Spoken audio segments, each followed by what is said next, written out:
चुनाव नजदीक आते ही राजनीतिक दलों की जुबानी जंग भी तेज होने लगती है। एक बार फिर से 2024 की तैयारी में राजनीतिक दल जुबानी जंग को तीखा करने में जुटे हुए हैं, क्योंकि हर किसी को जीतने की ख्वाहिश नजर आने लगी है। बिहार में बीते रविवार को विपक्ष का जमावड़ा लगा, जहां विपक्ष के कई बड़ी नेता शामिल रहे। ये रैली विपक्ष को एकजुट करने से ज्यादा प्रधानमंत्री नरेंद्र मोदी पर तीखी टिप्पणी की थी। इंडी ने अपने दलों के साथ रैली का महाआयोजन तो किया, लेकिन शब्दों पर अपना आपा खो बैठे। आरजेडी प्रमुख लालू प्रसाद यादव ने मंच से पीएम मोदी पर हमला करते हुए कुछ ऐसा बोल दिया कि उसके बाद मानो संग्राम से छिड़ गया हो।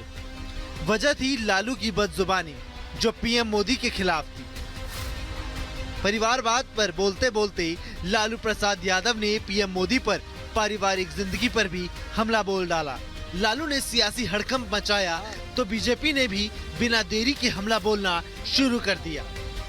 भ्रष्टाचार के मामले में घिरे लालू ने पीएम मोदी पर अभद्र टिप्पणी की तो बीजेपी के नेता और बिहार के डिप्टी सीएम भी पीएम के बचाव में उतर आए और मुंहतोड़ जवाब दिया।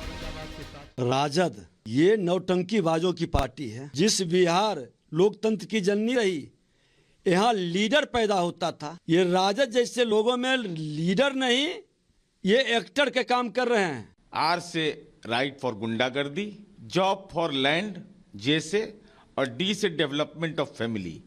अब महागठबंधन के नेताओं की एकजुटता नहीं, बल्कि पुत्र की एकजुटता दिखाने का लालू जी प्रयास कर रहे थे।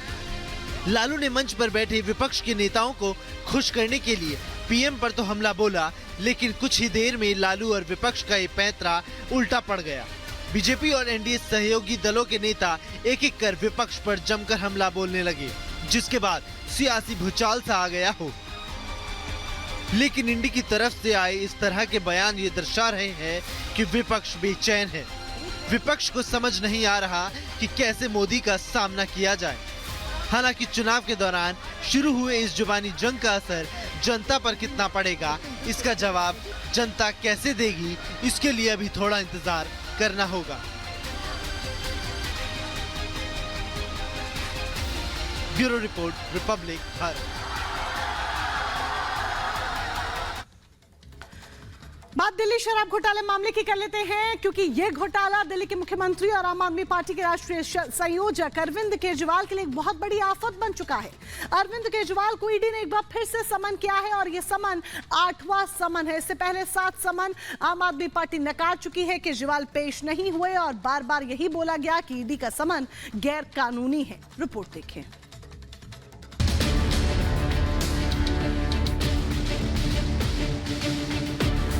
दिल्ली के मुख्यमंत्री अरविंद केजरीवाल की मुश्किलें कम होने का नाम नहीं ले रही हैं। केजरीवाल ईडी से नाराज है, लेकिन ईडी भी बार बार केजरीवाल को न्योता भेजकर उन्हें बुला रही है।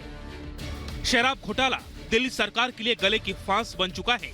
ईडी लंबे समय से पूछताछ के लिए दिल्ली के सीएम केजरीवाल को समन भेज रही है, लेकिन केजरीवाल है कि मानते नहीं। केजरीवाल ईडी की तरफ से भेजे जाने वाले समन को गैर कानूनी बता रहे हैं। 7 समन के बाद जब ईडी के सामने केजरीवाल पेश नहीं हुए तो ईडी ने भी हार नहीं मानी और एक और नोटिस जारी कर केजरीवाल को पेश होने को कहा है। जी हां, केजरीवाल को ईडी 8वां समन भी जारी कर चुकी है और आज यानी 4 मार्च को शराब घोटाले में पूछताछ के लिए बुलाया है। वैसे तो केजरीवाल हर समन पर अलग अलग कारण देकर खुद का बचाव कर लेते हैं, कभी विधानसभा का कारण देकर तो कभी मुख्यमंत्री के कामकाज का कारण देकर, लेकिन अब 8वां समन केजरीवाल के लिए मुश्किलें खड़ी कर सकता है। समन पर केजरीवाल के पेश नहीं होने को लेकर प्रवर्तन निदेशालय यानी ईडी ने शहर की एक अदालत का रुख किया था, जिस पर अदालत ने दिल्ली के मुख्यमंत्री को 16 मार्च को पेश होने का निर्देश दिया है। तो वहीं केजरीवाल ने भी कहा था कि अगर कोर्ट उन्हें पेश होने का आदेश देगा तो वो पेश होंगे। लेकिन अब ईडी का 8वां बुलावा केजरीवाल के टेंशन को दोगुना कर रहा है। इससे पहले साल 2023 में 2 नवंबर, 21 दिसंबर और इस साल 3 जनवरी, 18 जनवरी, 2 फरवरी, 14 फरवरी और 22 फरवरी को भी ईडी केजरीवाल को पूछताछ के लिए समन जारी कर चुकी थी। हालांकि अब देखना होगा कि केजरीवाल आज ईडी के सामने पेश होते हैं या नहीं। अगर नहीं पेश होंगे तो ईडी के सामने पेश नहीं होने का क्या कारण देंगे? तो वहीं ये भी देखना होगा कि अगर सीएम केजरीवाल ईडी के सामने पेश नहीं होंगे तो आगे ईडी क्या कर सकती है। Bureau report, Republic Bharat.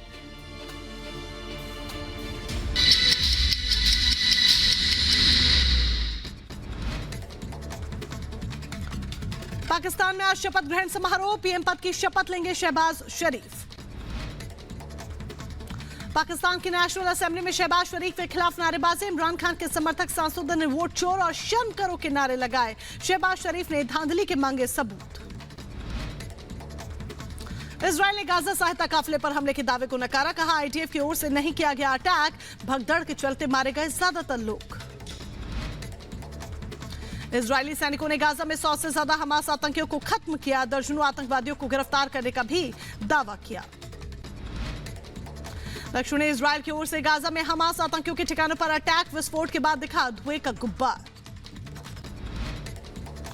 पश्चिमी खान यूनिस में इजरायल ने किया हवाई हमला, आईडीएफ ने वीडियो जारी कर जानकारी दी, हमास आतंकियों पर बुनियादी ढांचा नष्ट करने का दावा। गाजा पट्टी में इजरायल और हमास के बीच युद्ध जारी, हमलों के बाद इमारतों के पास दिखाई दिया धुएं का गुब्बार। सेंट्रल गाजा के दीर अल बलहा में इजरायली सेना का हमला, 2 हमलों में 5 लोगों की मौत का दावा, 4 लोग जख्मी हुए। रूस में आईएसआईएस आतंकियों ने एनकाउंटर में एक स्थानीय को गोली मारी, एनएससी ने जानकारी साझा की, गोली लगने से व्यक्ति की मौत।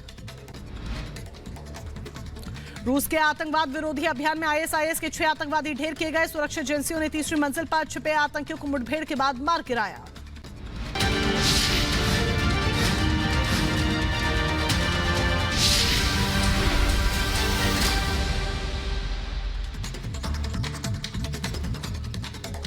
नमस्कार, आप देख रहे हैं रिपब्लिक भारत और मैं हूं आपके साथ मोनिका ग्रोवर। मॉर्निंग स्पेशल में सबसे पहले बात प्रधानमंत्री नरेंद्र मोदी के ताबड़तोड़ कार्यक्रमों की कर लेते हैं। बीजेपी हर बार की तरह इस बार भी देखा जाए तो चुनावों के ऐलान से पहले ही एक्शन मोड में है। पीएम बिना रुके एक साथ 5 राज्यों में दौरा कर जनता को साधने की कोशिश कर रहे हैं। आज से एक बार फिर से प्रधानमंत्री नरेंद्र मोदी 3 दिनों के दौरे पर है, जहां पर वो करोड़ों रुपए की सौगात राष्ट्र को सौंपने जा रहे हैं। किन राज्यों को पीएम की मेगा सौगात मिलने वाली है, जरा इस रिपोर्ट के जरिए देखिए।